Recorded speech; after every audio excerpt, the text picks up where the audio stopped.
من بعد ما مشى ليا الذوق ومشى ليا الشم وكان عندي واحد الالم حاده ماشي هي هذيك في الجسم ديالي. الا كانوا عندك هاد الاعراض ديري هاد المشروب وتفكريني.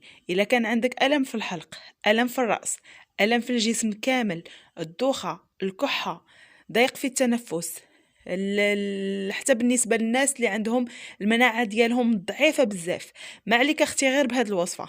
وان شاء الله بغيتكم كاملين توصلوا هاد الفيديو هذا الاكبر واكثر عدد من اللايكات باش يوصل بزاف بزاف بزاف ديال الناس، ولينا الاجر كاملين ان شاء الله، والله يشافي الجميع.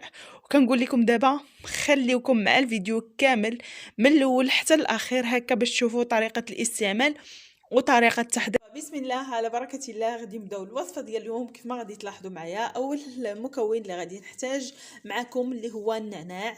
فالنعناع كيف ما كنعرفوا انه معروف في جميع البلدان، متواجد في كل بيت. شكون منا ما كيجيبش النعناع للدار؟ فهاد المشروب اللي غادي نحضر معكم فهو مشروب سحري للنساء والرجال وكذلك الاطفال، بمكونات طبيعيه. كنتخلصوا كيف ما قلت لكم من السعال الحاد، كنتخلصوا من الم في الصدر، ضيق في التنفس، ارتفاع درجه الحراره. فالنعناع عنده فوائد كثيره وكبيره لهاد الاعراض هادو كاملين. بالنسبه للناس اللي كتجيهم الحمى الشديده والعطس، فهاد المكونات اللي جبت لكم اليوم اللي غادي نحضروا بها هذا المشروب فهي رائعه رائعه. اول يوم غادي تعطيكم نتيجه رائعه. كيف ما غادي نشارك معكم. غادي ناخذ هنايا واحد الكاسرونه تكون صغيره، وغادي نوضعوا فيها اوراق ديال النعناع، غير الاوراق فقط.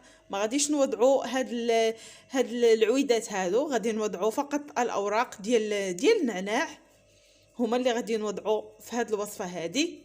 كيف ما كنعرفوا ان هاد العويدات هادو ديال النعناع اولا الاعراج ديال النعناع فهما كيديروا لي غاز في يعني في الامعاء ديالنا.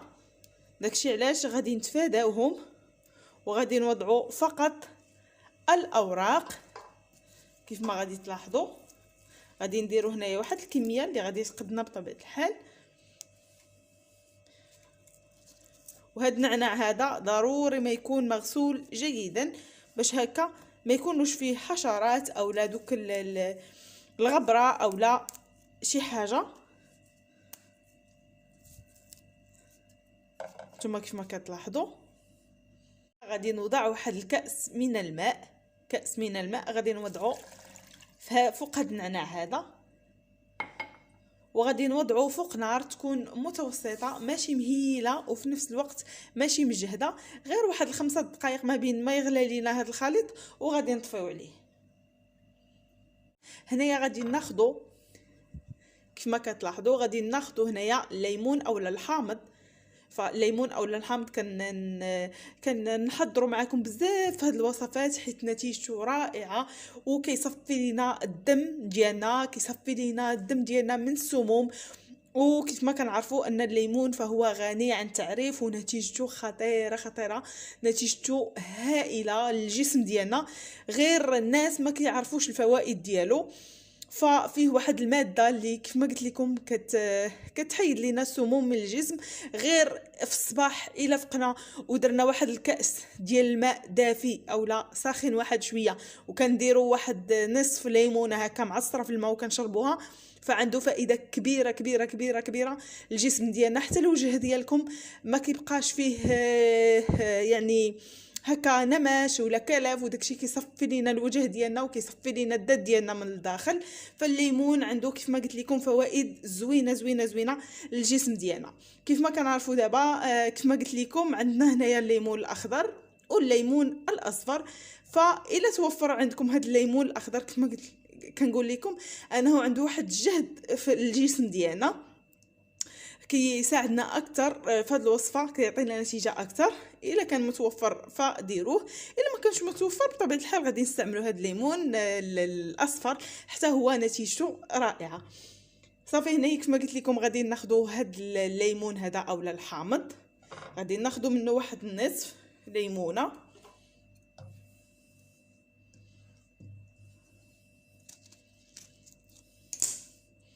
هانتوما كيف ما كتلاحظوا هنا غادي نزولوا هاد البذور،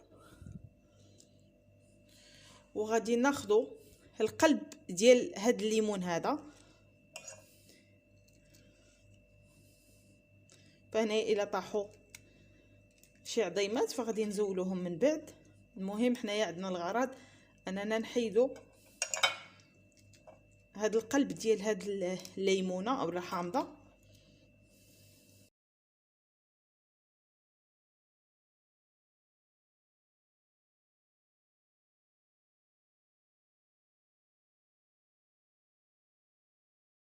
ما كتلاحظوا هنايا زولت ليها هذوك البذور ديالها. هانتوما هنايا كيف ما كتلاحظوا النعناع ديالي هو كيغلى ليا. دابا غادي نطفي عليه مباشره المحلول ديالنا، فكنضيفوه وكنكونوا محيدين منه المكونات. هاي كيف ما كتلاحظوا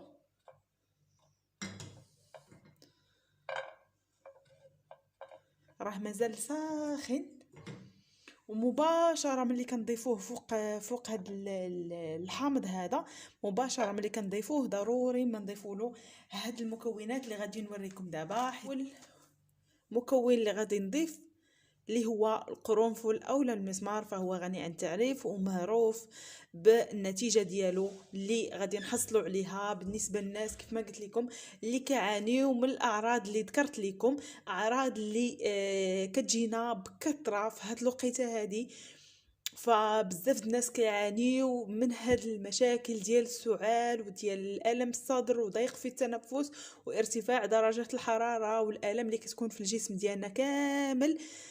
وهنايا بالنسبه للناس ايضا اللي عندهم جهاز المناعه ديالهم يعني ضعيف بزاف، فهاد الوصفه هذه كتقوي عفوا لهم جهاز المناعه وكتنقي ايضا الجسم ديالنا. صافي هنا كيف ما كتلاحظوا غادي نوضع هنايا القرنفل اولا المسمار. بطبيعه الحال ما غاديش نوضعوا على هذا الشكل هذا، يعني ما غاديش نوضعوه هو هكا ما مدقوقش اولا ما مطحونش. غادي نوضع واحد الكميه اللي يكون مطحون فيها. ما كتلاحظوا معايا القرنفل اولا المسمار هنايا عندي مطحون كيف ما كتشوفوا. غادي ناخذوا فقط راس ملعقه، ما غاديش نقويو، غادي ناخذوا راس ملعقه كنضيفوها هكا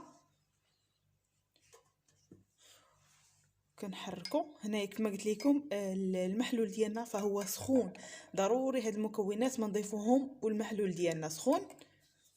والثاني اللي غادي نوضع في هاد الوصفه هذه كيف ما كتلاحظوا اللي هي القرفه اولا الدارسين، فهي معروفه بالقرفه اولا الدارسين في الدول العربيه.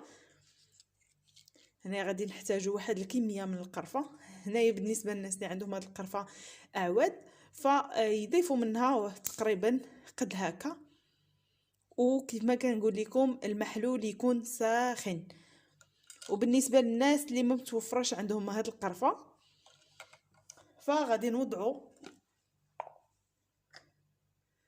قرفه مدقوقه اولا مطحونه، غادي نوضعوا منها واحد الكميه.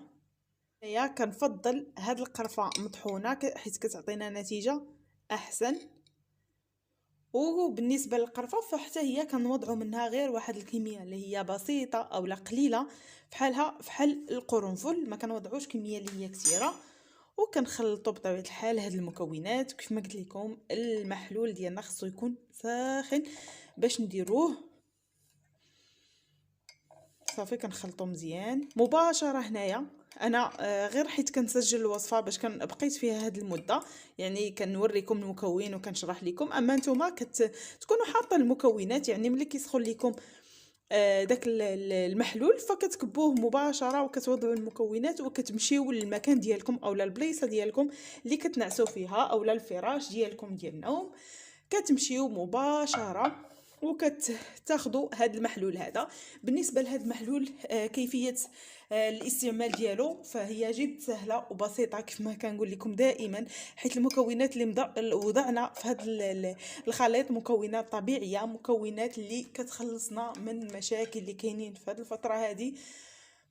ما نقولش لكم النتيجه اللي غادي تحصلوا عليها، غادي تحسوا ملي غادي تشربوه، يعني غادي تحسوا بالجسم ديالكم فيه واحد التعرق، وهذا الشيء راه عادي. حيت ضروري تنقول لكم ملي تكونوا غادي تستعملوا هذا المحلول هذا خاصكم تكونوا يعني في الفراش ديالكم هكا ومغطين، حيت ملي كتحسوا بداك التعرق فديك الساعه الوصفه فهي كتخدم لكم وكتعطي نتيجه مضاعفه.